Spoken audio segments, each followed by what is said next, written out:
నేను ఇప్పుడు ఒక సార్ పేరు చెప్తా గా పేరు వినంగానే కాంట్రవర్సీకి కేర్ ఆఫ్ అడ్రస్ లెక్క కనిపిస్తాడు. అవునుల్లా గా సారు చాలా సీనియర్ లీడర్. మన అన్నగారు సీనియర్ ఎన్టీఆర్ సారు పిలుపు మీన రాజకీయాల్లోకి వచ్చిండు. తర్వాత చంద్రాల సార్ దగ్గర మంచి పేరు తెచ్చి ఇవాళ ఆంధ్రప్రదేశ్ అసెంబ్లీ స్పీకర్ అయిండు. ఇంతకీ గా సార్ ఎవరు అనుకుంటున్నారా? ఈ పాటికే మీకు సగం అర్థమైంది అనుకుంటా కదా. పూర్తిగా కావాలంటే ఈ ఆర్త చూడుండ్రి.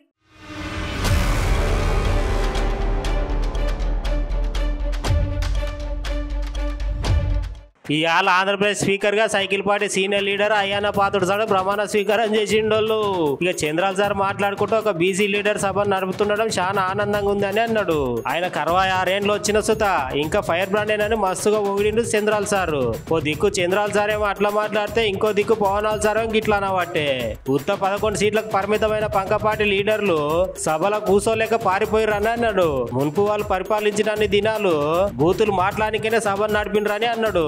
అటెంకల ఇన్ని దినాలు అయ్యన్న పాత్రుడు సార్లోని కోపాన్ని మాత్రమే జనాలు చూసిర్రని, ఇంకా ముందు ముందు సార్లోని హుందాతనాన్ని చూస్తారని. కానీ ఒకటే బాధ సార్, మీకు తిట్టే ఛాన్స్ ఒక్కటి లేకుండా అయిందని నవ్వులు ఊహించిన పవనాలు సారు. ప్రజాస్వామ్యాన్ని కాపాడతారని, ఈ సభ హుందాగా నడుస్తుందని దాంట్లో నాకు ఏమాత్రం అనుమానం లేదు. ఆ నమ్మకం ఉంది.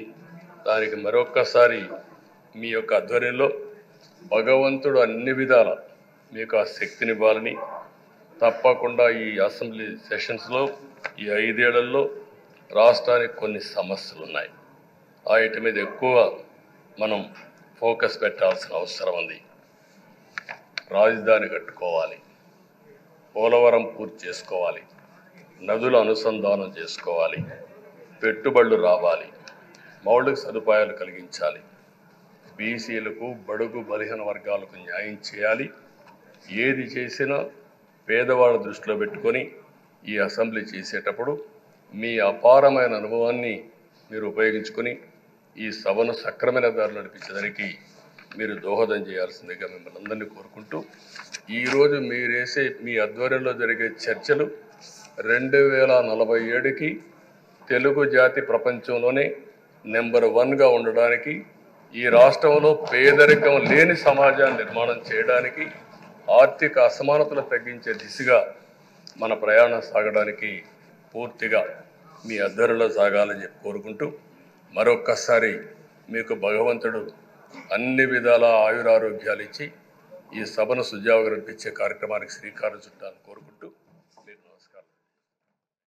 మీకు కోపం వస్తే ఋషికొండను చెక్కినట్టు ప్రత్యర్థులకి పదునైన ఉత్తరాంధ్ర యాసలో గుండు కొట్టేస్తారు. ఒకటే బాధేస్తా ఉంది సార్, ఇకపైన మీకు తిట్టే అవకాశం లేకపోవడం. కానీ ఇక మీద సభలో ఎవరు తిడుతున్నా దాన్ని ఆఫ్ చేసే బాధ్యత మీ చేతిలోనే ఉంది. మీరే మైక్ ఆఫ్ చేయాలి.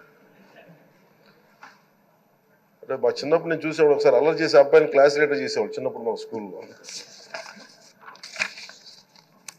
కానీ ఇన్నాళ్ళు ప్రజలు మీ వాడి వేడి పలుకులు, మీ ఘాటైన వాగ్దాటి చూశారు. ఈ రోజు నుంచి రాష్ట్ర ప్రజలు మీ హుందాతనం చూస్తారు. డిబేట్స్ వెనకాల దాక్కుని సంస్కారహీనమైన భాషలని భావాలని రకరకాల మాధ్యాల్లో విరజిమ్ముతూ ఉంటారు. దాని నియంత్రణ మీ ఆధ్వర్యంలో ఇక్కడి నుంచే మొదలవ్వాలి. ఇందాక సభానాయకులు గౌరవ ముఖ్యమంత్రి శ్రీ చంద్రబాబు నాయుడు గారు చెప్తారు, ఆడబిడ్డలు ఏ విధంగా నలిగిపోయారు ఈ రాష్ట్రంలో గత 5 సంవత్సరాల్లో. చిన్న లేదు, పెద్ద లేదు, ఎవరని లేదు. ఎవరన్నా సరే ఒక మాట మాట్లాడితే వాళ్ళు వ్యక్తిగతంగా దూషణ, సోషల్ మీడియాలో వాళ్ళని క్యారెక్టర్ అసాసినేట్ చేయటం, వాళ్ళు పెద్ద నాయకులు కావచ్చు, కార్యకర్తలు కావచ్చు, లేదా వాళ్ళకి ఎదురు తిరిగి ఒక ఒపీనియన్ చెప్పి ఎవరైనా సగటు మనిషి కూడా